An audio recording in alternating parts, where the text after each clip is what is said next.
In September, Idaho's GOP began filling out its caucus lineup, with Donald Trump filing first, followed by Ron DeSantis, then Nikki Haley. By early December, Vivek Ramaswamy, Chris Christie, and Ryan Binkley rounded out the list of 6 to be considered in the 2024 statewide selection process. Each candidate paid $50,000 apiece to fill the state party coffers to run the caucus on the first Saturday in March. And it remained a full field going into the new year, until it wasn't. With Chris Christie dropping from the race on January 10th. And it's clear to me tonight that there isn't a path. Vivek Ramaswamy 5 days later. As of this moment, we are going to suspend this presidential campaign. And over the weekend, Ron DeSantis. Accordingly, I am today suspending my campaign. Leaving frontrunner and former President Donald Trump, former South Carolina Governor Nikki Haley, and Texas pastor/businessman Ryan Binkley as the only viable candidates left in Idaho's March 2nd Republican caucus. Okay, so just because those 3 candidates dropped or suspended their campaigns does not mean they won't be a choice on the Idaho Republican caucus ballot. And it wouldn't be the first time Idaho Republicans suggested someone other than the frontrunner, having chosen Ted Cruz over Donald Trump in the 2016 primary. And in his suspension speech, DeSantis endorsed Donald Trump as his choice to be the next president of the United States. So did Ramaswamy. Christie did not, but he did call his 2016 endorsement of the former reality show star a mistake years after. You know who else has endorsed Donald Trump for this presidential primary and election season? That'd be Idaho Senators Jim Risch and Mike Crapo, and Congressman Russ Fulcher and Mike Simpson. So let's go through the Gem State endorsement list, beginning with the least surprising. Congressman Fulcher, who back on January 6, 2021, that date ring a bell to anyone? Fulcher tried to overturn the results of the 2020 presidential election when he signed the formal objection to those results on that morning before the attempted insurrection at the Capitol began. Congressman Fulcher has not responded to our request for an endorsement explanation, but he did tell the Spokesman Review, America is in crisis. Our border is a problem. The American dream is out of reach for millions while the far left tries to enact draconian gun control laws and a federal takeover of elections. We're at a crossroads, folks. That's what Fulcher wrote. And we're in a battle to save the soul of the greatest nation that the world has ever known. Idahoans know they are not better off now than they were under competent leadership. Congressman Mike Simpson, well, he offered his endorsement of President Trump this morning as well, without offering us some time for an interview, claiming President Biden has demonstrated he is fundamentally out of touch with the American people, encouraging his fellow Idahoans to take part in the upcoming Republican caucus to come together to defeat Biden in November, which is quite the change of tune from nearly 8 years ago. In October 2016, when Congressman Simpson told KTVB, when it came to a choice between Hillary Clinton and Donald Trump, he said it's like we're being offered hemlock or strychnine, and the debate is which one's the least painful. I can't vote for Hillary, wouldn't vote for Hillary, and I don't think Donald Trump is fit to be president.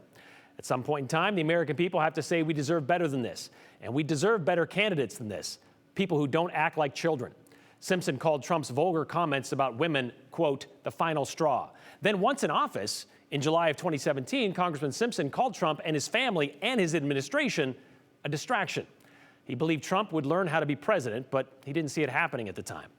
As for Senator Risch, he is also too busy to speak with us today, but his office did explain his January 13th endorsement of Donald Trump this way, citing Senator Risch's close working relationship with the former president while in office and saying Biden reversed everything Trump did as president. The result? Catastrophic and heartbreaking. Our reputation in the world stage diminished. Our cost of energy and inflation overwhelming, despite gas prices dropping, and so is inflation. Our border overrun, Risch said. How I long for the America of 3 years ago. I realize President Trump greatly aggravates the left and the national media. I believe that is a small price to pay for righting this ship of state, which is so greatly listing. He makes no mention of the 91 felony charges facing the former president, including conspiring to overturn the 2020 election, in which Trump supporters on January 6, 2021, stormed the Capitol and Senator Risch's office. The guy smashing the senator's window, which you're about to see, a rioter who pleaded guilty to jamming a stun gun into a police officer's neck, nearly killing him. Senator Risch did condemn the attack as unpatriotic and un-American in the extreme at the time. But other than that, he has refused to talk about his office getting ransacked or even admitting it happened. There's the window smashing there. Yet he longs for the America of 3 years ago, which would have been about the time when he was cleaning up his office and replacing his windows. Finally, Senator Mike Crapo, who dropped this gem this morning. Today, I add my voice to the growing number of people standing behind Donald Trump because we know he will put America and Americans first. There was a lot of the same we were respected that he said this morning. We were respected abroad, we had good paying jobs, which actually played a lot less than we do now, and we had a stronger border at the time.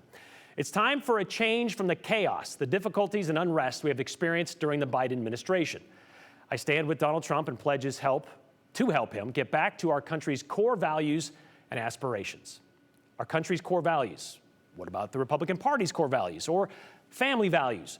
Crapo makes no mention of the jury, which found Trump had sexually abused and defamed writer E. Jean Carroll, giving her $5 million in damages. But of course, there are receipts when Senator Crapo said otherwise of Mr. Trump. Also, back in October of 2016, the senior senator from Idaho said this on Twitter: he could no longer endorse Donald Trump. His repeated actions and comments toward women have been disrespectful, profane, and demeaning. He said this as someone who spent more than 2 decades working on domestic violence prevention. Senator Crapo said that. Trump's locker room talk, he said. Remember, this was right after his lewd grab 'em comments on a bus was made public. Crapo said that was inconsistent with protecting women from abusive, despairing treatment. That's what he said then. But they're all singing the same tune nearly 8 years later. So why did Senator Crapo change his tune and endorse Donald Trump today? We're told he might have some time to speak with us later this week, so we'll just have to ask him when that happens.